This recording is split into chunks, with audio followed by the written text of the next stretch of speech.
오늘 임시국회 마지막 날입니다. 6월 임시국회 마지막 날인데 지금 본회의 개최가 사실상 좀 어렵게 되지 않았나 이런 이야기가 많이 나오고 있습니다. 취재기자 연결해서 좀 알아보도록 하겠습니다. 곽준영 기자.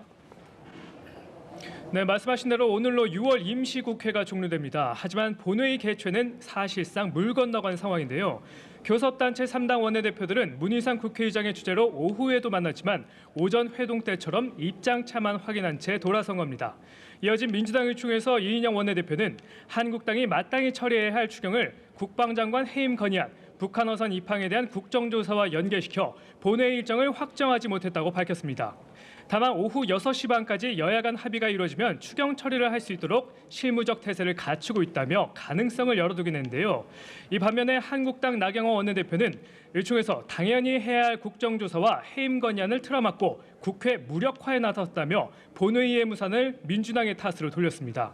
일단 한국당은 다음 주 투포인트 국회를 열어 정경두 국방부 장관에 대한 해임 건의안을 표결을 하자고 요구한 상황인데요. 이 바른미래당 오신환 원내대표 역시 추경안과 일본경제보복 철회 결의안, 정경두 국방장관 해임 건의안 처리를 위한 원포인트 임시국회를 다음 주 열자고 제안했습니다. 네, 또 어제 문재인 대통령과 여야 5당 대표들이 회동을 가졌는데요. 이에 대한 얘기도 국회 오전 회의에서 나왔다고요. 이 부분도 짚어주시죠. 네, 그렇습니다. 오늘도 정치권에선 어제 문 대통령과 여야 5당 대표 회담에 대한 평가가 있었습니다. 먼저 민주당 이해찬 대표는 오늘 오전 현장 최고위원회에서 부품 소재 산업 경쟁력 강화에 초당적 노력을 합의한 게 가장 중요했다고 설명했습니다. 이어 일본의 수출 규제와 관련해 학계와 정부가 긴밀하게 민관정 협력체를 만들어 대응해 나가겠다고 밝혔는데요. 일본에 대한 의존을 이제는 넘어야 할 강이라고 생각한다면서 이번 기회에 부품 소재를 개발하고 수입도 다변해야 한다고 강조했습니다. 반면 한국당은 어제 회동에 대해 다소 실망스럽다는 반응입니다. 이 나경원 원내대표는 외교 안보 라인의 교체에 대해서는 답도 없이 추경 통과만을 강조했다며 답답함을 넘어 절망감을 느꼈다고 밝혔습니다. 또 외교적 해법을 호소하는데 이 정권은 단교적 해법을 찾는 것 같다며 정부와 여당을 비판했습니다. 네, 곽준영 기자. 오늘도 정치권에선 일본 경제 보복을 규탄하는 목소리가 이어지고 있다고요.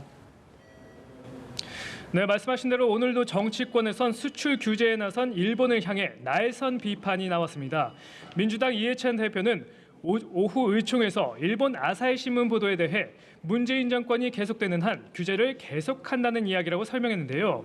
결국 문재인 정권을 흔들어야 된다는 뜻으로 읽혀진다며 일본 정부를 강도 높게 비난했습니다.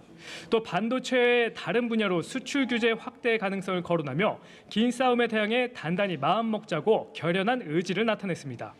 민주당 일본 경제침략특위 오기영 간사도 일본 후지TV 논설위원이 문재인 대통령 탄핵 등을 거론한 것을 강한 어조로 비난했는데요.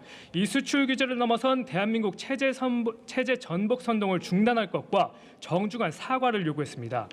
또 민주주의를 흔들고 친일 정권 수립을 선동하는 것은 내정 간섭을 넘어 결코 좌시할 수 없는 정치적 공격이라고도 맹비난했습니다. 이 밖에 민주당 이수진 최고위원 역시 일본을 향해 글로벌 경제 질서를 위협하는 깡패 국가나 다름없다고 비판했고 한국당 추경호 의원도 일본은 자유무역 질서에 반하는 경제 보복을 당장 철회하라며 목소리를 높였습니다. 지금까지 국회에서 연합뉴스TV 곽준영입니다.